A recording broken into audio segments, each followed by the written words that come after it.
আসসালামু আলাইকুম, welcome back to my new video. আজকে আপনাদেরকে বলবো মাছের কিভাবে কোয়ালিটি, কালার, কোয়ালিটি, গ্রোথ কিভাবে বৃদ্ধি করবেন। তো চলুন শুরু করা যাক।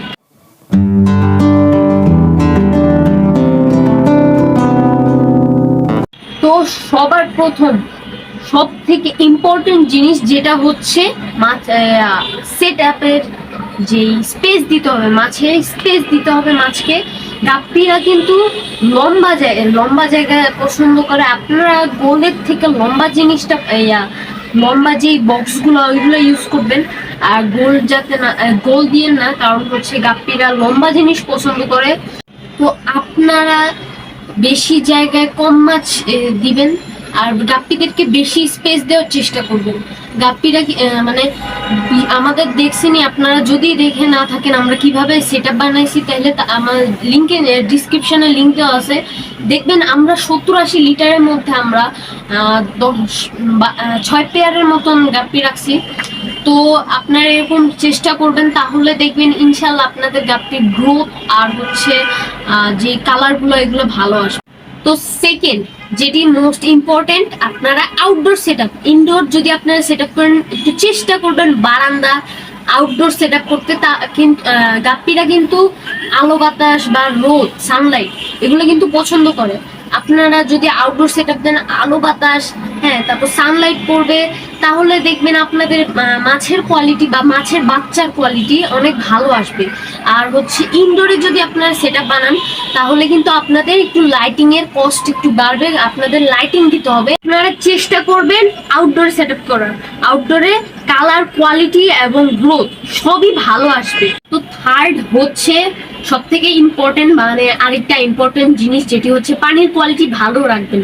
পানির কোয়ালিটি ভালো রাখবেন। তারপর হচ্ছে সপ্তাহে একদিন 30% পানি চেঞ্জ করবেন। আর আপনার গাপ্পি ছাড়ার আগে অবশ্যই 15 দিনের মতন আপনারা সাইক্লিং করবেন, আর ভালো মানের স্পঞ্জ ফিল্টার ইউজ করবেন। তো আপনারা সিরামিক রিংও ইউজ করবেন। সিরামিক রিং ইউজ করলে আপনাদের চেষ্টা করবেন ইউজ করার, তাহলে আপনাদের পানি যে ভালো ব্যাকটেরিয়া ওইগুলো হবে।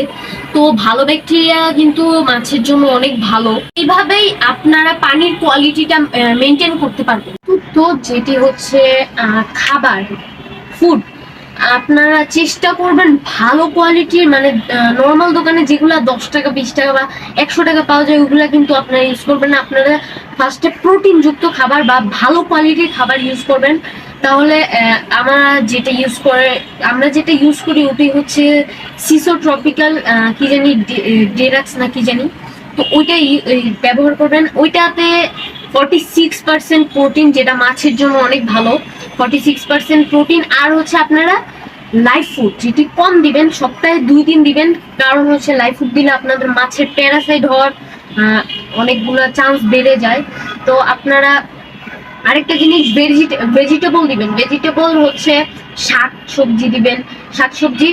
শাকে হচ্ছে পালং শাক দিবেন। পালং শাকটা হচ্ছে আপনারা ফুটাবেন, ফুটানোর পর আপনারা কুচি কুচি করবেন, তারপর আপনাদের মাছকে দিবেন। আর তারপর হচ্ছে সবজি হচ্ছে আপনার গাজর আর শসা, এই দুইটা হচ্ছে মাস্ট। এই দুইটা আপনারা দিবেন, তাহলে আপনাদের মাছ কিন্তু কোয়ালিটিও ভালো হবে, আর হচ্ছে গ্রোথ অনেক ভালো হবে। শসাটা আপনারা ফুটাবেন, গাজরটাও ফুটাবেন, সেম আমি যে ভেজিটেবলে যেটা বলছি ওইরকম সেম করবেন, তাহলে দেখবেন ইনশাল্লাহ আপনাদের মাছের কোয়ালিটি অনেক ভালো এবং গ্রোথ হবে। সর্বশেষ হচ্ছে আমাদের মাছের সাইজ আলাদা করা। আপনারা কিন্তু একসাথে কোনো মাছই কিন্তু একসাথে রাখবেন না, যেমন হচ্ছে ছোট বড় একসাথে রাখবেন না, কারণ বড়গুলা আপনার খাবার দিলে বড় মাছগুলা কিন্তু আগে খেয়ে ফেলবে, ছোটগুলা খাইতে পারবে না, যার কারণে বড়গুলা বড় থেকে যাবে আর ছোটগুলা ছোট থেকে যাবে। যার কারণে আপনারা চেষ্টা করবেন আলাদা আলাদা সেট আপ দেওয়ার।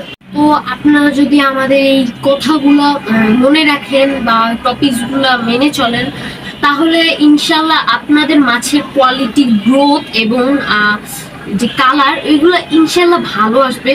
আর আজকে আমাদের গাপ্পি হ্যাভেন বিডি চ্যানেলটিকে অবশ্যই লাইক, শেয়ার এন্ড সাবস্ক্রাইব করে দিবেন।